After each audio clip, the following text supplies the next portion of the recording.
Salut tout le monde, me voilà de retour après une petite pause un peu imposée, j'ai envie de dire. Moi, ça fait très longtemps que je n'ai pas tourné, ça me fait très bizarre, parce qu'en fait, les dernières vidéos que je vous ai postées il y a 15 jours à peu près, au moment où sortira cette vidéo, euh, je les avais tournées l'une derrière l'autre, parce que ça a été très rare cette année que je tourne des vidéos d'affilée pour être tranquille à un moment, enfin tranquille, pour ne pas être tombé dans la prévue. Et bref, donc là il y a eu Noël, il y a eu mes proches, tout ça, voilà, j'en parle un peu plus dans le vlog, vous verrez. Mais voilà, me voilà de retour avec une petite vidéo, j'espère qu'elle va vous plaire. Le mois de janvier va être un petit peu consacré à la rétrospective de 2023. On va revoir un peu en revue tout ça, je vais faire les mêmes vidéos que je fais tous les ans mais que j'adore faire. Et là, petite particularité avec celle-ci, mais je vous explique ça dans quelques instants.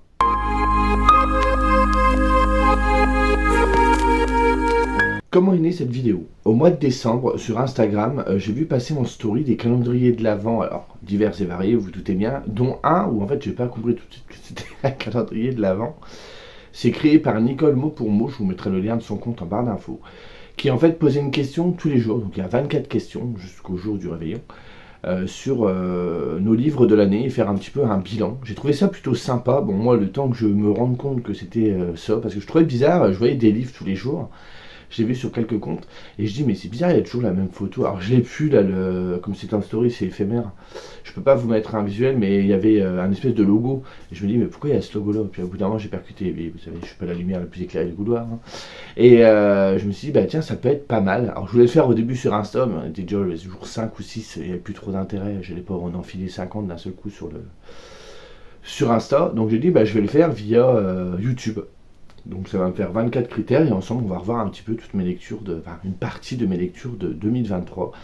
Comme ça permettra de lancer un peu l'introduction au tag de la semaine prochaine qui va revenir aussi sur l'année 2023. À la base on l'appelle le tag de fin d'année qui a été créé par Séverine d'Il est bien ce livre. Bon là ce sera juste un tag de 2023 sur le bilan de 2023 parce que forcément la fin d'année est terminée.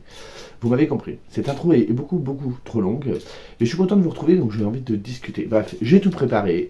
On en parle tout de suite. Tout d'abord, on nous demande notre première lecture de l'année 2023. Alors moi la première lecture de l'année 2023 c'était une lecture commune avec Stéphanie, Chronique de Lully. C'était La Lignée, le tome 2, La Chute. Écoutez, ça porte pas très bien son nom. On pouvait pas trouver mieux, parce que c'était pas terrible, et il y avait vraiment La Chute. Elle était là. C'était de Guillermo del Toro et de Chuck Hogan, j'allais dire Norris. Chuck Hogan, c'était une trilogie. Le premier tome était vraiment sympa, moi et Stéphanie on avait beaucoup aimé. À la base on était 3 sur la lecture commune, il y avait aussi Mylène, qui nous a abandonnés, elle n'a pas accroché. Le tome 2, ça a commencé à sentir mauvais, et puis le 3, j'en parle même pas. Enfin, c'était une trilogie, c'était une catastrophe. Je les ai plus déjà dans ma bibliothèque. Ça a disparu, j'ai pas aimé. Après, je peux pas trop vous dire la thématique, je préfère pas spoiler. Bref. Le livre que j'attendais le plus cette année, donc cette année qui vient de passer, moi c'était Swansong. Mais bon, Swansong, j'ai envie de vous dire, le tome 2 est toujours là, le marque-page est toujours là. Faut que je m'y remette. J'espère que je vais pas oublier les personnages parce que j'ai lu le premier tome il y a 6 mois. C'est de Robert McCammon en plus, c'est chez Monsieur Toussaint l'ouverture. J'attendais cette sortie avec beaucoup d'impatience parce qu'il l'avait teasé octobre 2022, je crois, parce que je me souviens qu'on avait été à Mons l'année dernière et on avait parlé avec Stéphanie. Et bref, j'ai lu le premier tome et je voulais enchaîner avec le deuxième. Je le lisais en lecture commune avec Virginie. Alors attendez, son compte c'est Je lis, tu lis, nous aimons. Et du coup, on a fini le premier tome que j'avais beaucoup aimé. Et Virginie me dit, bah écoute, on fait une pause, on lit autre chose, on reviendra dessus après. Et moi, j'avais très envie de lire la suite tout de suite. Ça m'arrive pas tout le temps. J'aurais dû m'écouter. Bref, j'ai dit assez à Virginie, pas de souci et tout. Et au final, j'ai jamais réussi à revenir dedans. J'ai lu un chapitre. En même temps, ça arrivait un petit peu dans une période où au boulot, c'était un petit peu compliqué. Je venais de commencer mon travail. Des horaires assez matinaux, donc j'étais fatigué. C'est pas une lecture qui demandait forcément d'exigence au niveau de l'histoire, mais voilà, c'est assez dense et tout, et j'ai pas repris. Il faudrait que je m'y remette, et j'ai pas envie de relire le tome 1, donc il faudrait que je le fasse assez vite. Même si je me souviens encore de pas mal d'éléments, je pense que je peux m'y retrouver. Un auteur ou un livre découvert cette année. On fait le lien. Un auteur que j'ai découvert cette année, c'est Robert McCammon, notamment donc avec le tome 1 de Swansong, mais au préalable avec Zephyr, Alabama, que j'ai surkiffé. On en reparlera dans le bilan de 2023.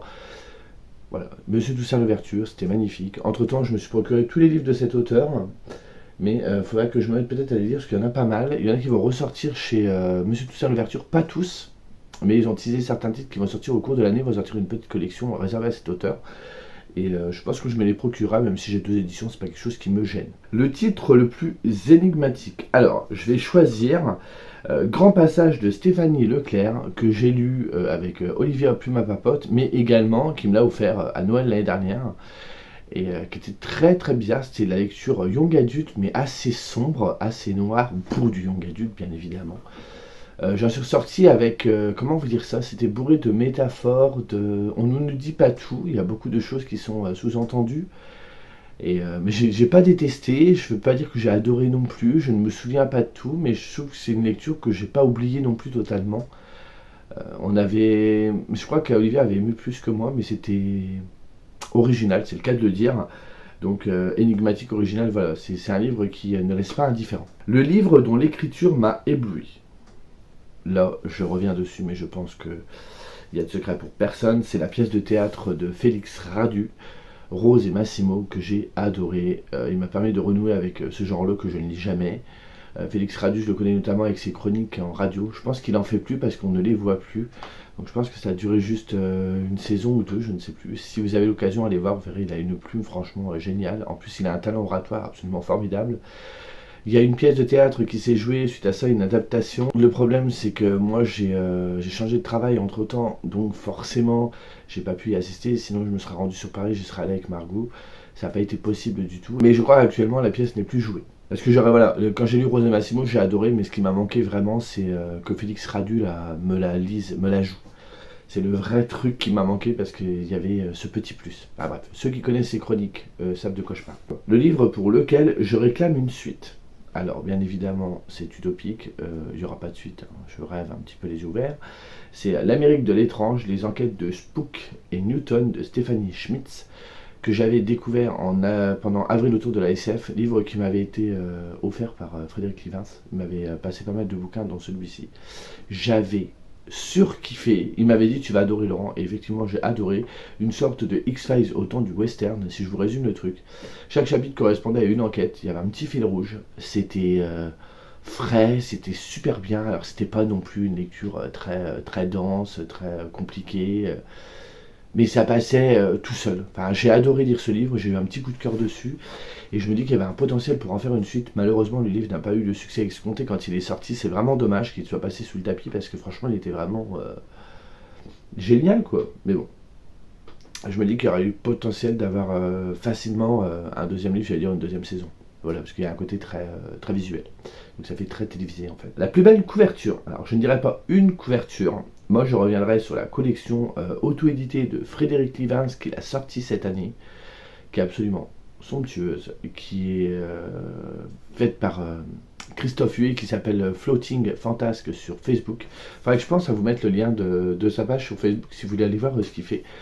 J'ai trouvé ça génial. Là, il a ressorti encore un tome, un nouveau livre dans une autre. Bah, c'est pas que c'est une autre collection, mais c'est encore une auto-édition, mais c'est pas dans le même style. Là, les 4 livres là, on était sur du fantastique slash horreur. Et il a sorti également Les Grissom. Faut que je me la procure. C'est une trilogie qu'il a ressorti en intégrale. Là, on est plus dans du jeunesse fantasy fantastique, je crois. Et il y a d'autres choses qui vont venir aussi. J'ai vu Frédéric à Mons, on en a discuté, il m'a lâché quelques petites infos. Alors c'est pas que je veux pas vous les dire, parce que c'est pas moi de le dire déjà d'une, et de deux, je pense que j'ai oublié la moitié de ce qu'il m'a dit, parce que j'ai pas de tête. Mais voilà, donc je trouve que tous ces visuels, ils sont magnifiques. Je vous les ai mis là, vous voyez, c'est formidable, j'adore, je trouve qu'il a géré de fou. Un livre que je n'aurais pas lu si... 3 petits points. Alors un livre que je n'aurais pas lu, une auteure que je n'aurais pas découverte, c'est Anaïs Webel avec Le cœur se souvient, lecture que j'ai adorée. C'est une autrice en auto-édition dont j'ai entendu parler grâce à Fabrice Cozapé, que je vous ai déjà parlé plusieurs fois, auteur que j'adore et tout, qui lui l'a découvert, je ne sais plus comment, il en a parlé, je ne saurais plus vous dire où, et c'est l'autrice qui l'a aidé à se lancer. Et j'étais curieux, je me suis procuré un de ces bouquins, j'ai attendu un petit peu avant de le lire, et en fait j'aurais dû, parce que c'était vachement bien.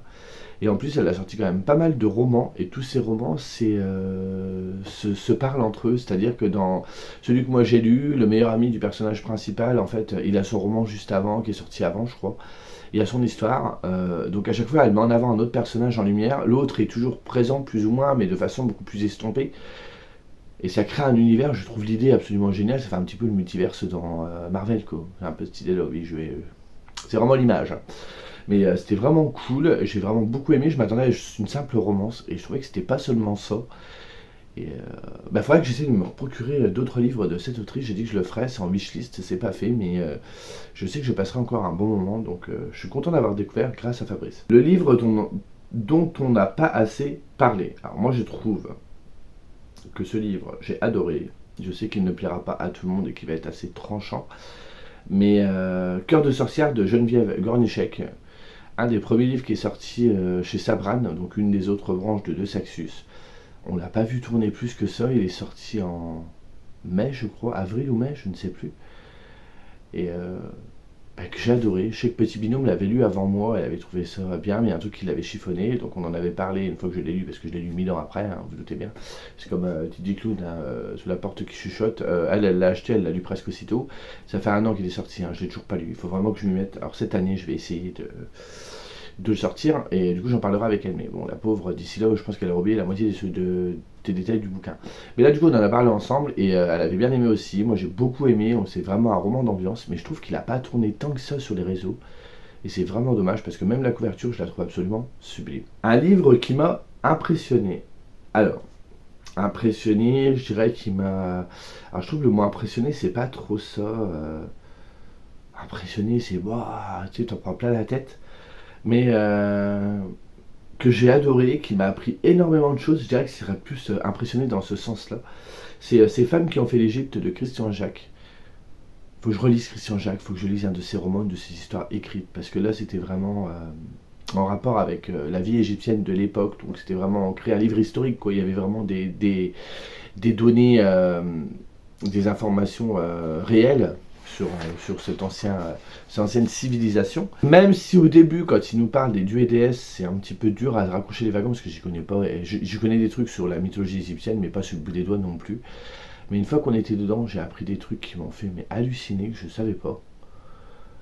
Un peuple, alors, je ne sais pas si on dit encore un peuple, bref, les Égyptiens de l'époque avaient une avance sur... Ils étaient hyper modernes sur plein de trucs, et en fait quand ils ont été envahis par l'Occident, tout s'est perdu en fait. C'est vraiment dommage parce que les femmes avaient vraiment une place primordiale dans la civilisation égyptienne, c'était incroyable.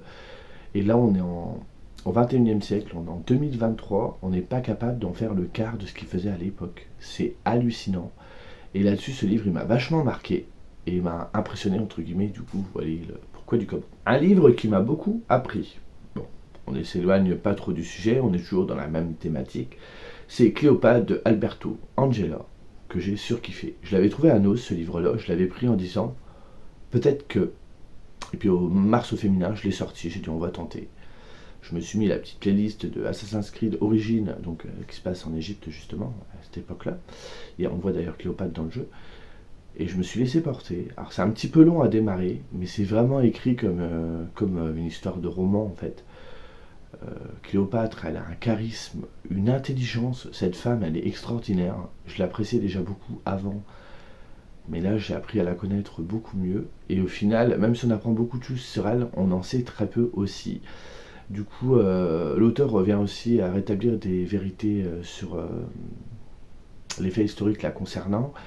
Il vient aussi démonter des clichés, dénoncer des choses aussi. C'était vraiment génial. Il est assez gros. Il y a 2 ou 3 passages qui m'avaient un petit peu perdu concernant des batailles, que ça m'intéressait un petit peu moins.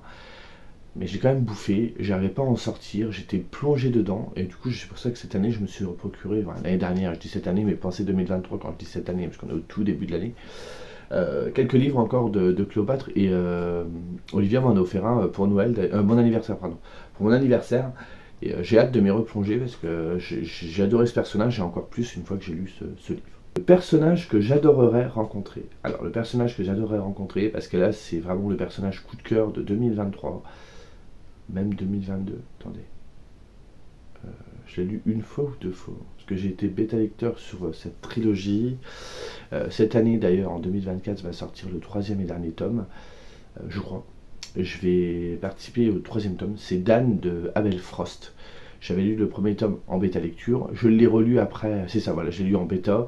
Après je l'ai relu quand il l'a sorti, alors je crois qu'il l'a sorti, peut-être l'été d'avant. je sais plus, 2021 22, pardon. Peut-être 2022. Bref, je ne sais plus. J'ai adoré le personnage principal, donc Dan. J'ai mis l'ancienne couverture, il y a une nouvelle couverture qui est sortie. Ça me gêne un petit peu de la mettre parce que Abel vient de la sortir sur ses réseaux et je veux pas trop empiéter sur ses plates-bandes et m'octroyer le droit de montrer ses couvertures alors que c'est à lui de le faire. Vous voyez ce que je veux dire? Et j'ai peut-être le droit, j'ai posé de lui demander, bref, donc je vous ai mis l'ancienne couverture. De toute façon, dès que le nouveau sortira, vous le verrez, hein, je vais me le procurer, c'est sûr. Et j'ai adoré ce gamin qui se connaît très mal, qui est un adolescent, qui vit dans un contexte assez compliqué, qui commence à entrevoir certaines choses, mais personne ne va l'écouter, donc il cache un lourd secret qui le dévore. J'ai trouvé qu'au niveau des émotions et des sentiments, il était assez juste dans ce qu'il décrivait, et j'ai trouvé ce gamin terriblement attachant. J'avais qu'une envie, c'est de traverser le mur, traverser le livre pour aller le réconforter. Il m'a tellement fait mal au cœur, et je me suis tellement reconnu dedans, que j'ai adoré ce personnage. Le personnage que je voudrais surtout ne jamais croiser, c'est l'antagoniste principal de la série de manga Banana Fish, Dino Golzin, parrain de la mafia. Il est surnommé aussi Papa Dino. C'est lui qui tient la mafia de New York dans ce livre. Et le monsieur, il est pas commode, en plus il fait des trucs pas très catholiques. Je ne vous fais pas de dessin, des crimes, vous voyez bien, quelqu'un qui le gêne, il s'en débarrasse, enfin bref. Il est bien dans le livre, il peut y rester. Banana Fish, très bonne série manga d'ailleurs. Le personnage que tout le monde aime, sauf moi. Kuchel. J'ai lu en lecture commune organisée par Céline Lecture le tome 1, La Marque. Donc c'est une trilogie, mais je crois qu'il y a une autre série qui suit derrière dans le même univers. Le livre faisait presque 1000 pages. Mon Dieu, il fallait sortir les rames, mais il fallait y aller. Je sais que cette année on doit lire le tome 2. Je ne forcerai pas, parce que j'ai pas autant de temps que l'année passée. Je le lirai, si ça ne me plaît pas, ça dégage. Ça mettait un temps infini à démarrer. Kuchiel, la marque de Kuchiel, je ne sais plus comment s'appelait l'héroïne, elle avait des goûts assez spéciaux, elle était un petit peu à faire... Déjà dans le livre, dans l'univers, elle est courtisane, voilà. Mais elle a des goûts assez spécifiques, un petit peu SM, donc elle aime le plaisir dans la douleur, vous voyez. Je m'attendais à de la fantaisie, et au final je trouve qu'au niveau de l'univers, il n'y avait rien qui était exploité, ça restait assez basique. La carte, c'était vraiment la carte de l'Europe. La magie, elle arrive hyper tard, il n'y en a pas tant que ça. Enfin, j'ai pas été de ouf sur cette lecture, et je ne suis pas le seul. Le tome 2, je vous dis, j'ai vraiment peur d'y aller. Je le tenterai parce que Céline va réorganiser une lecture, mais j'y vais. Hein.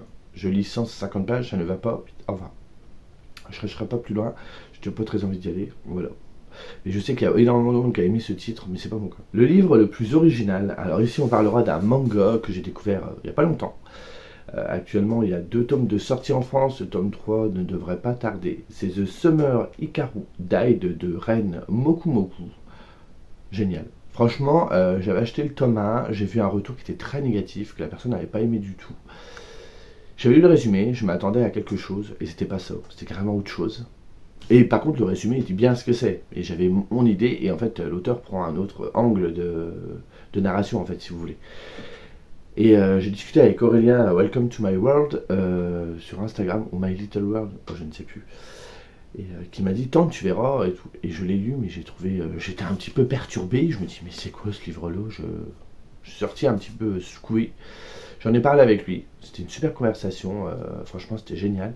J'ai lu le tome 2 qui vient préciser les choses et un peu moins flou que le tome 1, qui impose qu'elle vient amener il ou elle, je ne sais pas si c'est un homme ou une femme, amener son univers, donc du coup c'est un petit peu spécifique. Et dans le tome 2 ça se concrétise et c'est quelque chose d'assez beaucoup plus émotionnel. J'ai trouvé ça génial, j'ai hâte d'avoir le tome 3 du coup, j'ai vraiment beaucoup aimé. Donc ouais, original par son traitement en fait. Le livre que j'aimerais voir tout le monde lire. Vous vous doutez ce que je vais répondre. Zéphyr Lava de Robert McCammon. Lisez ce livre, c'est génial. Comment vous donner envie de le lire encore une fois, même si je vais encore vous en reparler. Déjà parce que le livre est sublime. Il est gros, oui, il est gros, mais ça se lit tout seul, il y a plein d'émotions. On retrouve un peu une vibe à la Saw de Stephen King avec cette idée de raconter une jeunesse, parce qu'en fait le narrateur il raconte sa jeunesse quand il était jeune, donc vous avez la voix adulte et après le regard enfant. Ça se passe dans les années, je crois que c'est 60. Au moment où il va y avoir un petit peu un basculement, il y a encore de la ségrégation en Amérique, alors en Alabama, il y a un petit peu de réalisme magique. Et vous avez le côté industrie-commerce qui va basculer dans quelque chose de plus grande distribution, on va dire. Alors que là, c'était encore assez artisanal. Il y a ça aussi, il y a plein de petits trucs et ça forme un truc absolument magnifique. Je le relirai un jour, c'est sûr, bon, pas maintenant parce que je viens de le lire.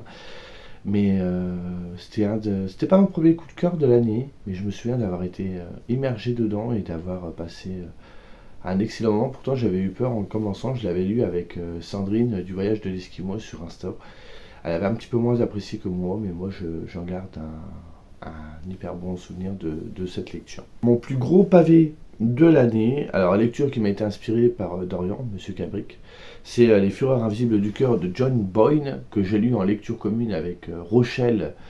Et à la base, il y avait aussi Céline Candichai, mais Céline n'était pas dans un bon mood, donc elle nous a abandonnés.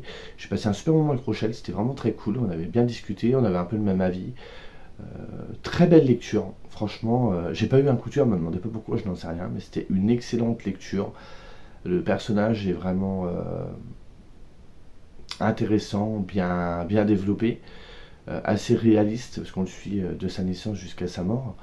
Et il traverse du coup, à travers son regard, on va suivre un peu l'évolution en Irlande et l'évolution du monde aussi vis-à-vis de l'homosexualité, vis-à-vis de la religion, vis-à-vis de plein de choses. Un roman un peu fleuve, mais qui était extraordinaire. Et par contre, faut être en bonne condition quand vous le lisez, parce que sinon vous allez finir déprimé, parce qu'il se passe des trucs. Voilà. Je ne vous dis que ça, il se passe plein de choses. Ça fait un petit peu saga en plus, mais que sur un tome. Et ça se lit tout seul.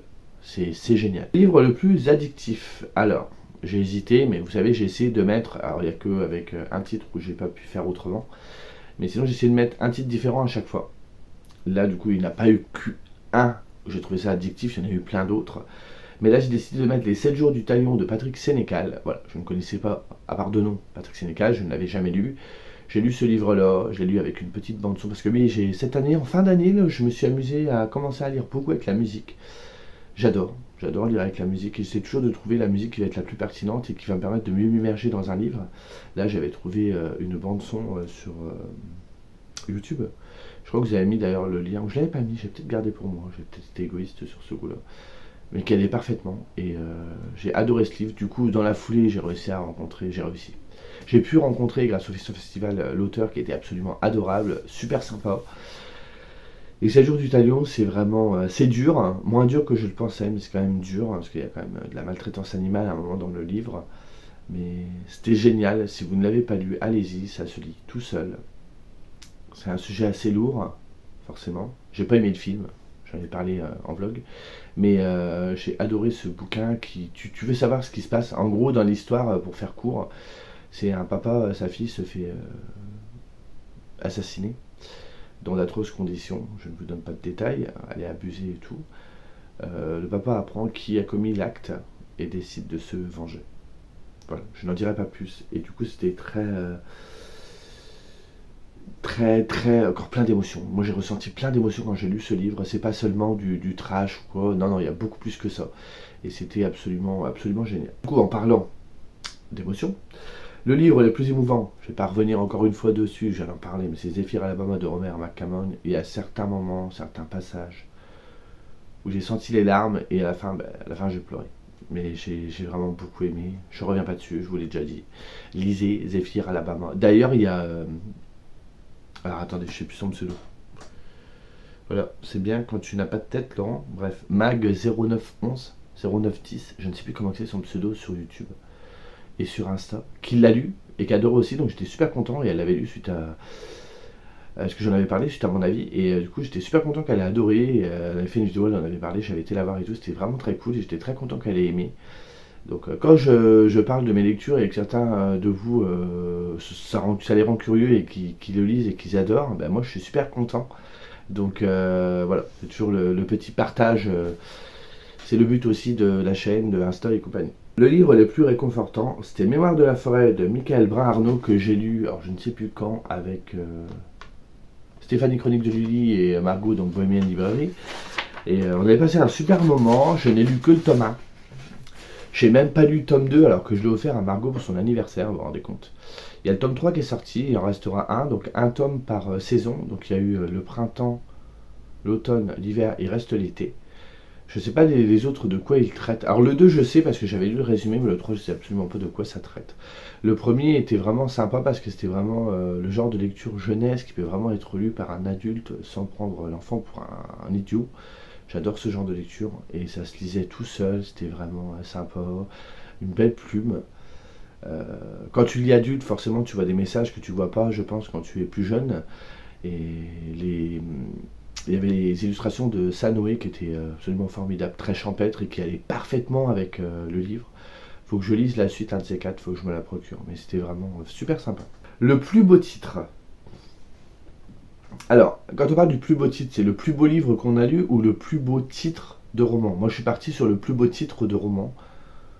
Honnêtement, c'était compliqué parce que j'avais pas 50 000 titres de romans. Puis, comme je vous ai dit, j'essaye de mettre un titre par catégorie. J'ai décidé de mettre Un bûcher sous la neige de Suzanne Fletcher, parce que j'aime bien cette idée de bûcher sous la neige, le feu, la glace. Et titre que j'ai lu dans le cadre d'une lecture commune avec Céline Candichai en mars, pour Mars Féminin. À l'époque, j'allais encore sur ces streams, je n'y vais plus parce qu'avec le boulot, je peux plus y aller. Je me lève tôt, je me couche tôt, donc j'ai pas le temps d'aller sur les Red With Me ou autres.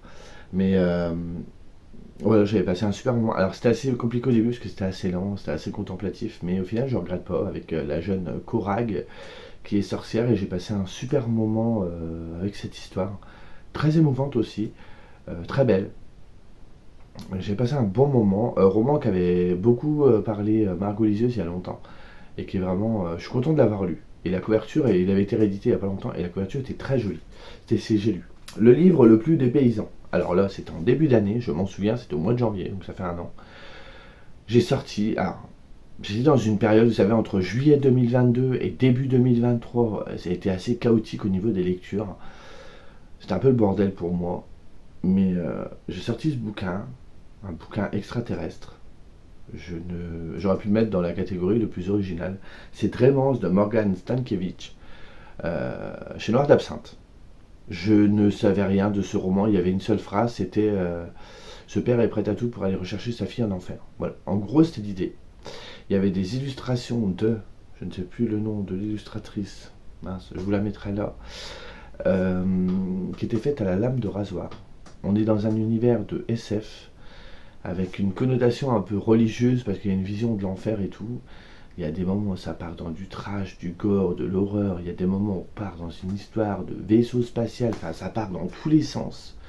J'ai été complètement hypnotisé par cette lecture que j'ai surkiffé. Derrière, en plus, on nous parle aussi de l'amour paternel pour son enfant. On nous parle de l'art. Il y a quelques petits trucs aussi qui sont fait référence. Des fois, c'est pas très long, un chapitre ou deux, pouf. Et ça donnera un film extraordinaire. C'est inspiré d'un jeu, je crois. Alors je ne saurais plus vous dire le jeu de quoi, parce que je l'ai lu à un moment, donc je ne sais, j'ai plus trop l'info en tête. Mais j'ai surkiffé. D'ailleurs, il faudrait que je lise plus de Noir d'Absinthe, parce que j'en lis pas assez, et souvent c'est des bonnes petites claques dans ma tête. Et j'adore, vous le savez. Un prix littéraire lu cette année. Alors le prix littéraire, je rigole déjà, pourquoi? Parce qu'à la base, c'est un livre que je devais lire en lecture commune avec Madame Margot. Et avec Margot, en fait, je pense que les lectures communes, il vaut mieux les faire sur des graphiques que sur des romans. À chaque fois, je la perds avant la fin. Et c'était Des souris et des hommes de John Steinbeck. Je suis sûr que si elle regarde la vidéo, elle est en train de rigoler. Parce qu'elle devait le lire avec moi. Elle avait acheté. Il y a une nouvelle version qui est ressortie avec une retraduction. C'est le livre préféré de Margot. Et du coup, au final, j'ai lu tout seul. Ça se lit très vite. J'ai été très surpris parce que John Steinbeck, ça date pas d'hier. Et pourtant, ça se lit tout seul. Une très belle histoire. Très dure aussi. Mais j'ai passé un bon moment. Margot me taonnait depuis un moment. Je sais qu'il y a Petit Binôme qui l'avait lu aussi, qui m'avait dit que c'était bien. Il y avait Abel Frost qui l'avait lu, qui m'avait dit que c'était bien. Je dis oui, il faut que je me lance, il faut que je me lance. Et je l'ai lu, je crois, en une fois, une ou deux fois, je ne sais plus. Et c'est plein d'émotions aussi, encore une fois. Et j'adore les lectures qui me font vibrer. Et je remercie Margot pour ce conseil littéraire qui était, ma foi, fort plaisant. Et pour finir en beauté, comme on dit, un livre pour finir en beauté.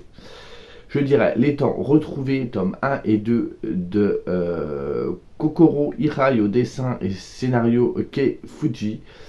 C'est chez Kiyun dans la collection, je crois, Latitude, où on parle des temps retrouvés, de l'amour.